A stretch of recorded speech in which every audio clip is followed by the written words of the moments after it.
have been at war for 4,000 years, and the Bible tells you exactly why. Everyone thinks this is a modern dispute over land. It is not. If this was just about borders, it would have been solved centuries ago. Every generation, world leaders draw new maps. They sign historic treaties. They shake hands for the cameras.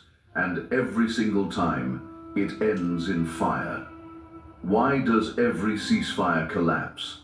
Because the world is trying to solve a spiritual collision with a political treaty. The true origin of this hatred is buried deep in the book of Genesis. It is an ancient, unresolved fracture that redrew the map of the earth. In this video, we will reveal the true biblical origin of this war, why human politics can never fix it, and how the Bible says it is going to end.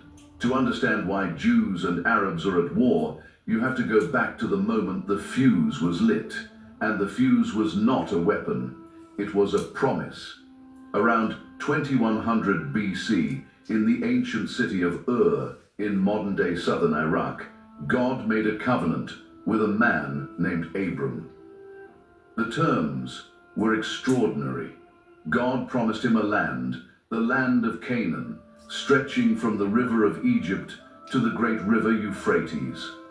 God promised him descendants as numerous as the stars in the sky and the grains of sand on the seashore.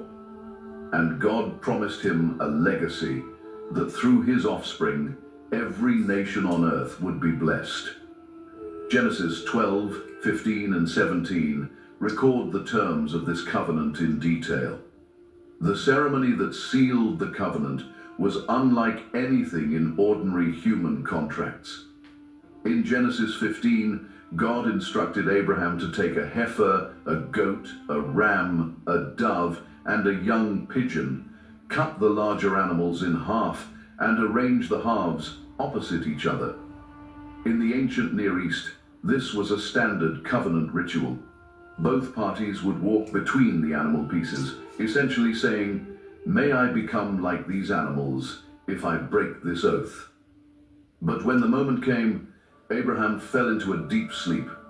A thick and dreadful darkness covered him, and only God, represented by a smoking firepot and a blazing torch, passed between the pieces. Abraham did not walk. God walked alone. This was not a partnership. This was a unilateral, unconditional, divine commitment.